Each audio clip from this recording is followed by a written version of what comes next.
Hello everyone, welcome to my channel health and eye care. आज हम बात करेंगे केराटोकोनस। क्या होता है केराटोकोनस? ये एक आँख की बहुत ही रेयर बीमारी है जो जनरली बच्चों में ज़्यादा मिलती है या फिर टीनेजर्स में। इसमें क्या होता है कि आपकी जो पुतली का शेप है वो धीरे धीरे कोनिकल होने लगता है। तो आइए आगे बात करते हैं केराटोकोनस के बारे में, इसके कॉजेज़ और इसका मैनेजमेंट। नॉर्मली जो हमारी पुतली होती है जिसको हम कॉर्निया बोलते हैं, वो अगर हम साइड से देखें तो वो राउंडेड कॉन्टूर होता है, उसको एकदम सर्कुलर, जैसा कि आप इस वीडियो में देख सकते हैं।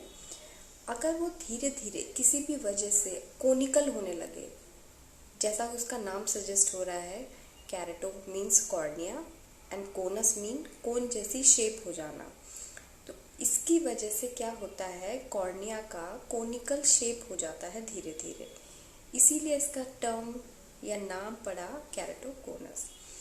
बहुत ज़्यादा जिन लोगों को कोलेजन वेस्कुलर डिजीज़ होती है या बॉडी में कोलेजन मस्कुलर डिसऑर्डर है, या जो लोग बहुत ज़्यादा हैवी वेट लिफ्टिंग या जिम करते हैं, एक्सेसिव स्ट्रेन या कंजेनाइटल मीन्स हेरिडिटरी या फिर बचपन से किसी की कॉर्निया वीक है, या फिर पोस्ट लेसिक सर्जरी के बाद भी हो सकता है। तो ऐसे केसेस में हमको सबसे पहले पेंटाकैम एक टेस्ट होता है, उससे हमको इसको डायग्नोस करना होता है। अब ये प्रेजेंट कैसे करता है? जनरली पेशेंट को ब्लरी विजन होगा, यानी कि धुंधला धुंधला दिखता रहेगा, और चश्मा बहुत जल्दी चेंज होगा, frequent change of glasses.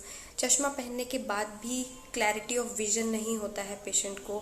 Patient clear देखने के लिए बहुत ज़्यादा आंखें रब करते हैं, उसकी वजह से उनको आई स्ट्रेन होता है, ड्राइनेस इश्यूज हो जाते हैं। और दूसरा फोटोफोबिया, उनको लाइट बर्दाश्त नहीं होगी। इसके लिए तुरंत डॉक्टर के पास जाएं।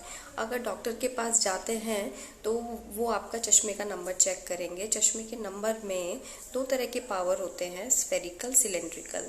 तो ये कंफर्म होता है कि अगर सिलेंड्रिकल पावर -3 से ज़्यादा है, उसको भी रिकन्फर्म करते हैं कैरेटोमीट्री से। अगर कैरेटोमीट्री में पावर आपका 45 के अबव जा रहा है, जो नॉर्मल पावर होता है कॉर्निया का, दैट इज़ बिटवीन 40 to 44, इसको हम नॉर्मल रेंज मानते हैं। अगर वो 45 के अबव जा रहा है, 47, 48, 49, 50, तो इसका मतलब केराटोकोनस कंफर्म है। ओके, अब इसके बाद इसको रिकन्फर्म करेंगे हम टेस्ट से, पेंटाकैम एक कलर्ड मैपिंग टेस्ट होता है जिसमें रेड जोन्स और थिनिंग, जहाँ पे कॉर्निया। ओके, अब आगे बढ़ते हैं कि इसको और कंफर्म कैसे करेंगे। एक टेस्ट होता है पेंटाकैम में कलर्ड मैपिंग टेस्ट होता है, जिसमें 4 कॉर्निया के कलर्ड जोन्स दिखाई देते हैं।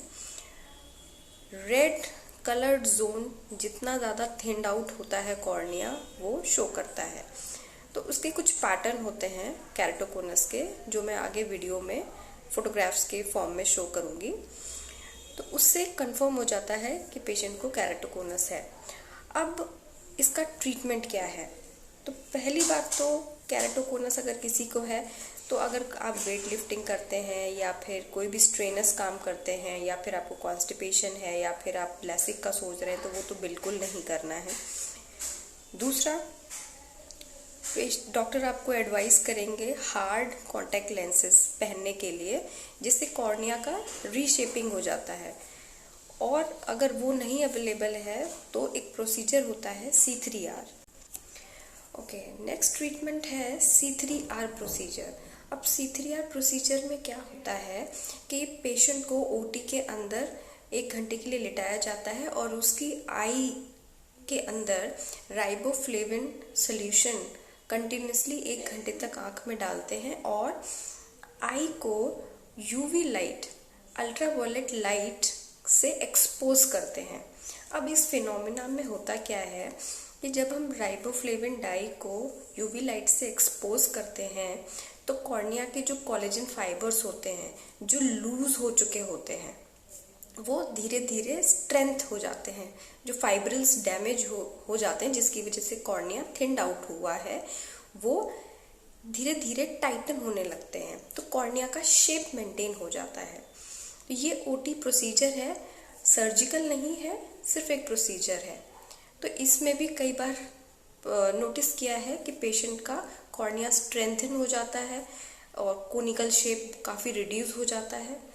अब ये 1 टाइम प्रोसीजर भी हो सकता है, 2 टाइम भी हो सकता है, डिपेंड्स ऑन कि कितना सिलेंड्रिकल एस्टिग्मेटिज्म है। आई होप आपको ये वीडियो अच्छा लगा होगा।